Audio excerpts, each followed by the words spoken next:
I have to admit that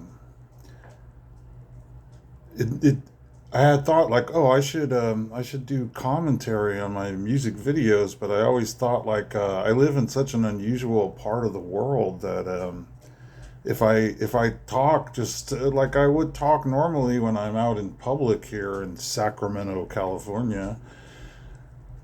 Sacramento is the most, well, it's known as the most diverse city in the entire world. And other places might dispute that, but I think it's true. It's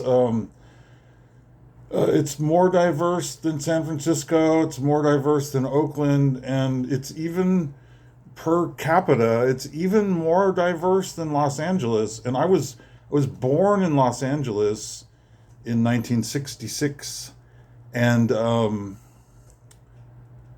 when I was born in Encino, in the valley, um,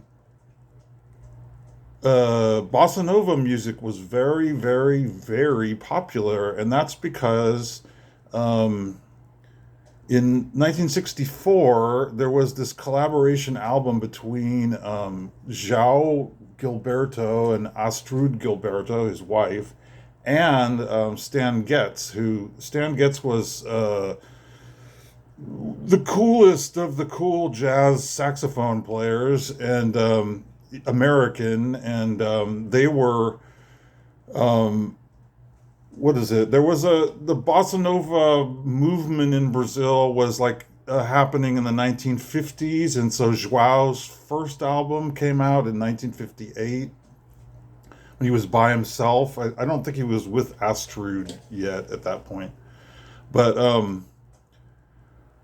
he was like the Brazilian Elvis. I mean, he was just wildly popular, very good looking dude, you know, young dude, and so what bossa nova was, at least my understanding, which is I'm not the person to speak on the history of bossa nova per se, but it was such a big deal in LA when I was young, and my especially like my dad was way into it and listened to the Getz Gilberto album a lot when I was a little kid, and we were way into the hi-fi. We moved up to Northern California. What was that? 1969, and so after that, I wasn't like where I grew up in Northern California was not quite as diverse as LA, must say. Um, but it was on the stereo all the time. The main thing in LA, like jazz music was more popular in Los Angeles than rock and roll was. And all the rock and roll music that came out of LA, all the session musicians were jazz musicians who had been like famous jazz musicians during like the big band era. So when bossa nova came along, it was what was it?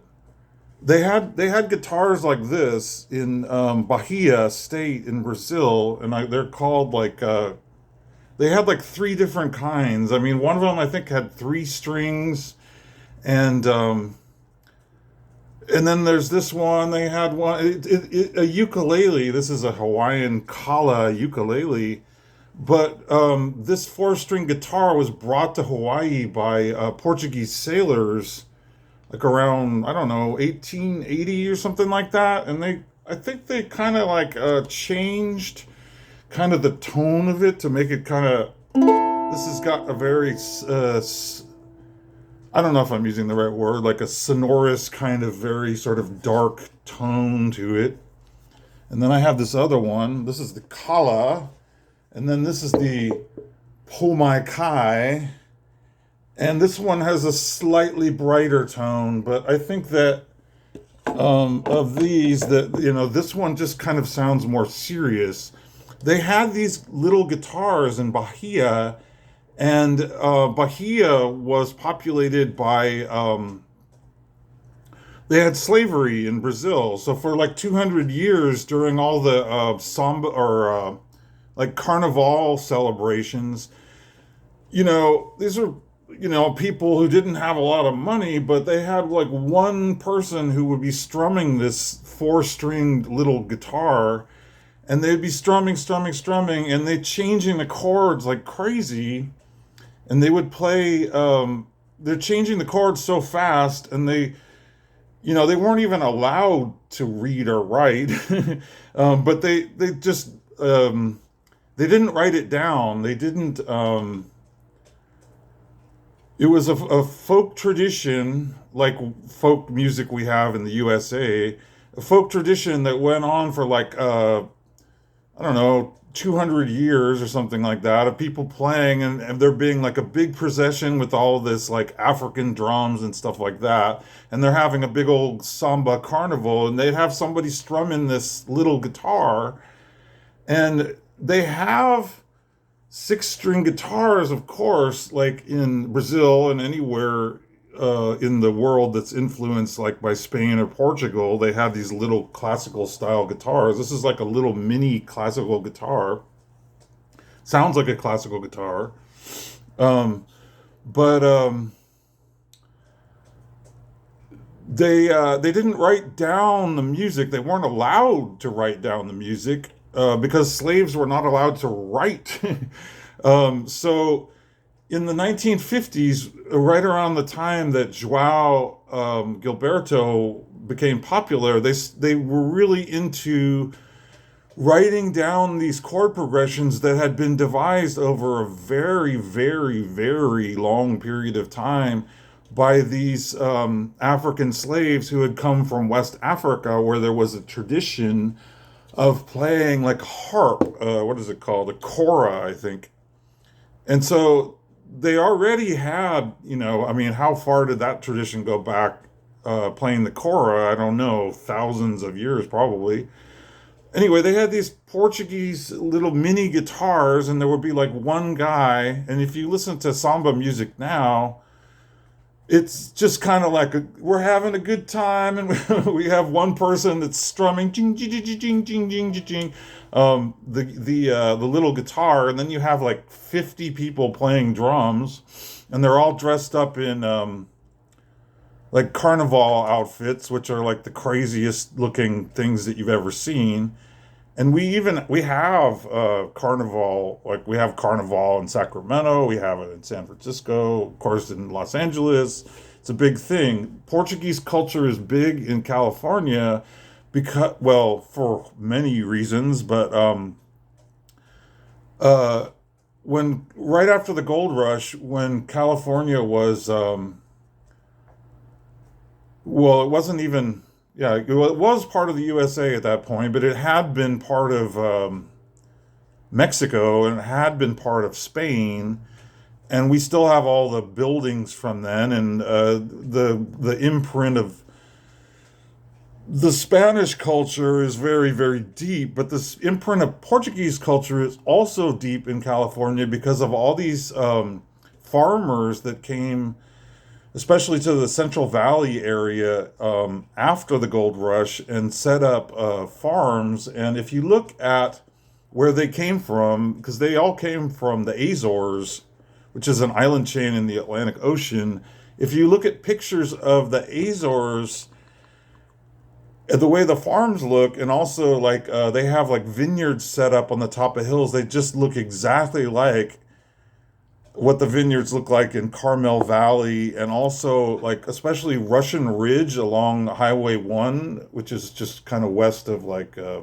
San Mateo. Looks exactly like how they do the land management in the Azores. And people don't know, because what was like 1870 or something like that. People don't really know about how deep the Portuguese influence is in California, because the Azorians were totally fully Caucasian. And they look, I kind of think that a lot of them were like British people who had like who were like getting away from England and changing their nationality. Anyway, they're tend to be Azorians, at least the ones that I've known. I was raised in part by a Portuguese lady, because when I was young, a little kid, my both of my parents worked, and we had a housekeeper, cleaning lady, nanny lady, Mrs. Roa, who was Portuguese. So I learned many of the values I have now from this lady. And so it took me a long time to figure out that I knew how to speak Portuguese, and that's because I had a friend. I don't want to name any names. I knew a man who was learning Portuguese, and he went to Portugal as a missionary.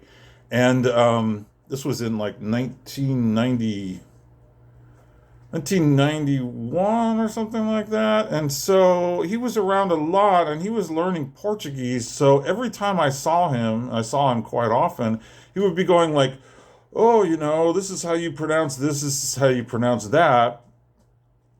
And then when he was done with his mission in Portugal, I actually went to Portugal, to Lisboa, and when he was released, and I actually hung out in Lisbon, as some people say, for like a week, and we also went up to Sintra, and then went on. I've been to Europe quite a few times, but usually not to Portugal. I only went to Portugal once, and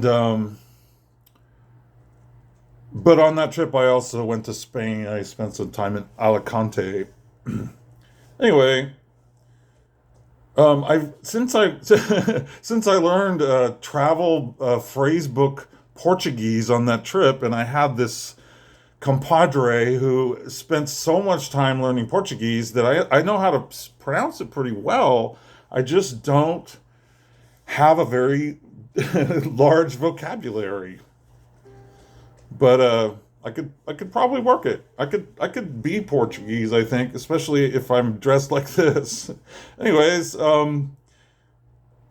yeah, I also I can also play, like Led Zeppelin. I just did a bunch of Led Zeppelin, and but I can do this whole bossa nova now, which, oh, the other thing is,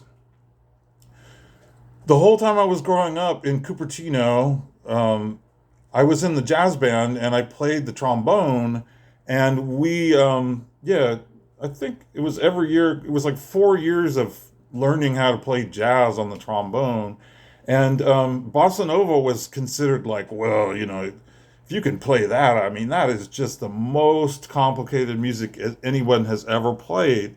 The reason why it's so complicated, or it's perceived as being so complicated, is because the chords that were the samba chords that were originally devised, and all the samba chord progressions that were originally devised by the Bahians, and then later became popular in Rio de Janeiro, and especially in the 1950s, samba was like super popular amongst like the bourgeois people. I don't know how else to say it, in Rio de Janeiro. So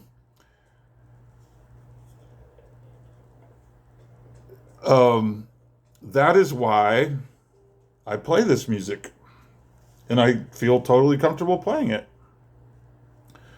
It's not a well-known thing, but it's just kind of a little niche for someone like me to play some Latin music, because normally they'd say, well, who is this guy? How could he play any Mexican music? Like, I can't play Mexican music. I'm a gringo, So, but but I can play Portuguese music. I mean, it's part of it's a very, very deep part of the culture, and my culture.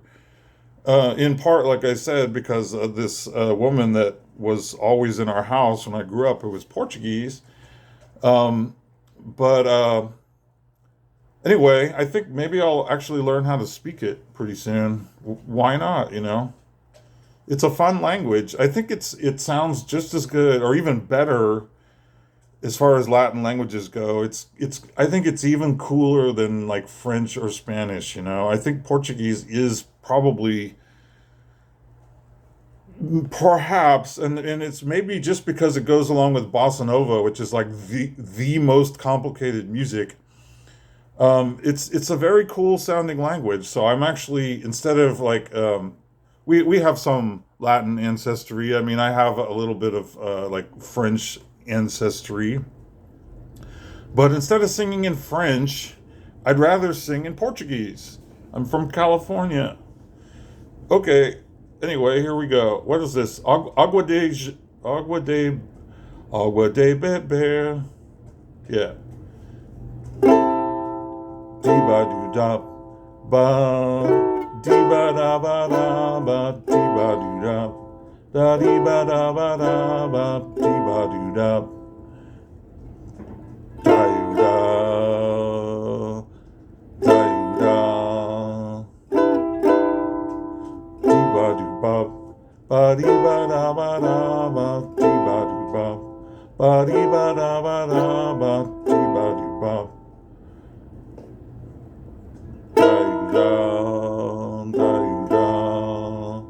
Es que amamas tiva medo, es que salva meu coração, mas o amor sabe o segredo. O medo pode matar o seu coração.